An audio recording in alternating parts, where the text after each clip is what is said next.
आपकी पाकिस्तान के अंदर प्रॉपर्टी है, क्या आपने अपनी प्रॉपर्टी रेंट आउट की हुई है, आपने अपना घर किराएदार को जो है किराए पर दिया हुआ है, आपने अपनी दुकान किराए पर दी हुई है, मतलब आपकी प्रॉपर्टी जो है वो किराए पर है, वहां किराएदार जो है वो रिहायश पजीर हैं। अब आप अपनी प्रॉपर्टी खाली करवाना चाहते हैं, आप ये जानना चाहते हैं कि आपको क्या तरीका इख्तियार करना चाहिए, क्योंकि अब जब आपने एक बार अपने किराएदार को कह दिया कि प्रॉपर्टी खाली कर दें, तो वो आपकी प्रॉपर्टी खाली नहीं कर रहे, तो अब आपके पास कानूनी तरीकाकार क्या है, आपको किस तरह अपनी प्रॉपर्टी जो है वो खाली करवाना पड़ेगी। आज इसी पर हम डिस्कस करेंगे। काफी सारे दोस्तों का सवाल था, तो मैं उम्मीद करता हूँ ये वीडियो आपके लिए यूजफुल साबित होगी। मेरी आपसे हम्बल सबमिशन है, मेरे चैनल को सब्सक्राइब जरूर कर दें। अगर ये वीडियो आपके लिए यूजफुल हो, इसे दूसरों के फायदे के लिए लाइक और शेयर जरूर कर दीजिएगा। अब आते हैं अपने टॉपिक की तरफ। सबसे पहले तो आप ये जान लें कि जब भी आप कोई प्रॉपर्टी रेंट आउट करते हैं, आप अपना घर अपनी दुकान किराए पर देते हैं, तो उसका जो है एक एग्रीमेंट जो है, किरायानामा जो है वो लिखवाया जाता है। दोनों जो है फरीकैन उनके दरमियान एक तहरीरी तौर पर किरायानामा जिसे हम कहते हैं वो लिख दिया जाता है, और उसके अंदर जो है अमूमन आजकल जो है 11 माह का जो है वक्त मुकर्रर कर दिया जाता है। और उसके अंदर एक बात तय होती है कि अगर दोनों जो है पार्टियां, दोनों फरीक जो है ये राजी एक दूसरे की जो है रजामंदगी के साथ, जो मालिक है उसकी रजामंदगी जो है 11 माह के बाद अगर हुई, तो उनकी जो है आपस में जो है दोबारा इस किरायानामे की जो एक मुद्दत है वो उसमें तौसीक की जा सकती है। अब जब आपने किरायानामा तहरीर कर लिया, आपने अपनी प्रॉपर्टी रेंट आउट कर दी, अब जरूरी नहीं है कि आप जो है वो 11 माह मुकम्मल जो है किराएदार रहे और आपको अपने जाती इस्तेमाल की जरूरत नहीं पड़ती, या कोई और मामला हो जाता है तो आप चाहते हैं कि अब आपकी जो प्रॉपर्टी है वो खाली कर देनी चाहिए, इस किराएदार से आप अपनी प्रॉपर्टी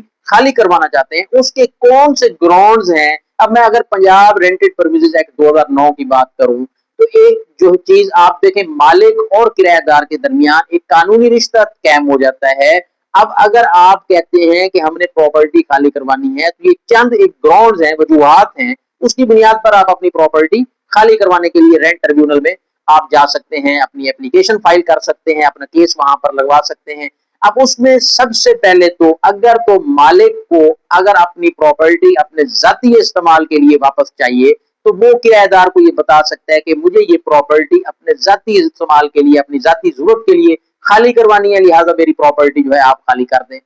अब उस पर किराएदार अगर खाली कर देता है तो फिर तो आपको कोर्ट जाने की जरूरत नहीं। अगर वो खाली नहीं करता तो फिर आप उसे एक लीगल नोटिस अरसाल कर दें, और उसके बाद आप जो है रेंट ट्रिब्यूनल में जनाब अपना केस फाइल करें, वहां रुजू करें, और वहां पे आप जो है बजरिया वकील साहब जो है अपना केस फाइल करने के बाद विद इन 6 मंथ के अंदर जो है आप वहां से अपना जो है मकान खाली करवा सकते हैं, अपनी प्रॉपर्टी खाली करवा सकते हैं। और अगर कोई एरियर्स को बकाया जात हैं उसके जिम्मा जो आपका किराएदार था, वो भी ऑनरेबल कोर्ट में जब ट्रायल होगा उसको देखने के बाद वो भी आपको जो है आपके पैसे, आपके बिल, आपके वाजिबात जो किराएदार पर बनेंगे वो भी आपको दिलवाए जाएंगे। अब एक तो पहली बात हो गई कि अगर आपको अपने जाती इस्तेमाल के लिए प्रॉपर्टी चाहिए तो आप खाली करवा सकते हैं। नंबर 2, अब किरायानामा पर 11 माह की शर्त थी, 11 माह खत्म हो गए, अब आप उस किराएदार को अपना मकान जो है या दुकान वो मजीद रेंट आउट नहीं करना चाहते, मजीद उसकी मुद्दत में तोसी नहीं करना चाहते, तो फिर आप उसको कह सकते हैं कि जी आप मेरी बिल्डिंग खाली करें। अगर वो खाली कर देता है तो बहुत अच्छी बात, अगर नहीं करता तो फिर वही तरीका कि उसको आप लीगल नोटिस भेजें और रेंट ट्रिब्यूनल में अपना केस फाइल करें। तीसरा आपके पास जो ग्राउंड है, तीसरी रीजन क्या है, आप जो है अब एक चीज किराए पर दे दी है, अब आपको किराएदार तंग कर रहा है, 2-2 माह तक उसने आपको किराया नहीं दिया, वो डिफॉल्टर हो गया है, वो आपसे राब्ते में नहीं है, तो 2 से 3 माह का अगर किराया डिफॉल्ट कर जाता है, वो नाकाम हो जाता है किराया अदा करने में या जानबूझकर किराया अदा नहीं करता, तो आप उसे तहरीरी नोटिस देकर अपनी जगह खाली करवा सकते हैं। इसी तरह अगर एक शख्स आपसे किराए पर आपका घर लेता है कि मैंने यहाँ पर फैमिली की रिहायश रखनी है, मैंने यहाँ फैमिली के इस्तेमाल के लिए जगह आपसे रेंट आउट करवा रहा हूँ, आपसे किराए पर ले रहा हूँ, लेकिन जब आप किरायानामा लिख लेते हैं तो आपको पता चलता है कि वो शख्स वहां पर कमर्शियल यूज कर रहे हैं, या उसने अकेडमी बना ली है, या वो किसी और काम के लिए जो है मेरी बिल्डिंग को इस्तेमाल कर रहा है, जो कि गैर कानूनी है, तहरीर के खिलाफ है, किरायानामा में लिखी हुई शरायत के खिलाफ है, तो आप उसे लीगल नोटिस भेज सकते हैं और अपनी प्रॉपर्टी खाली करवा सकते हैं। इस तरह अगर कोई शख्स आपकी बिल्डिंग का नुकसान कर रहा है, आपकी बिल्डिंग की जो है उसकी जनाब कोई तोड़ फोड़ कर रहा है, कोई उसमें अपनी तरफ से मॉडिफिकेशन कर रहा है जो कि आप नहीं चाहते, तो इस तरह भी आप उस किराएदार को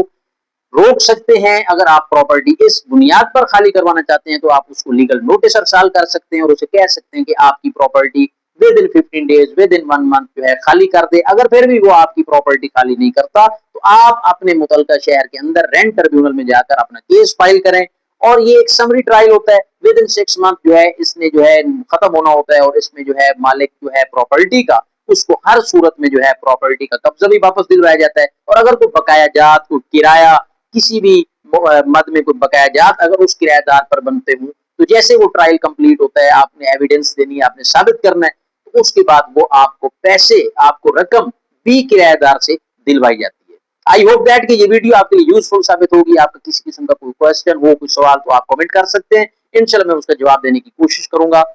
ایک نئی ویڈیو, ایک نیا لیگل ٹاپک کے ساتھ آپ کی خدمت میں حاضر ہوں گا. اجازت دیجیے. Thank you. اللہ حافظ.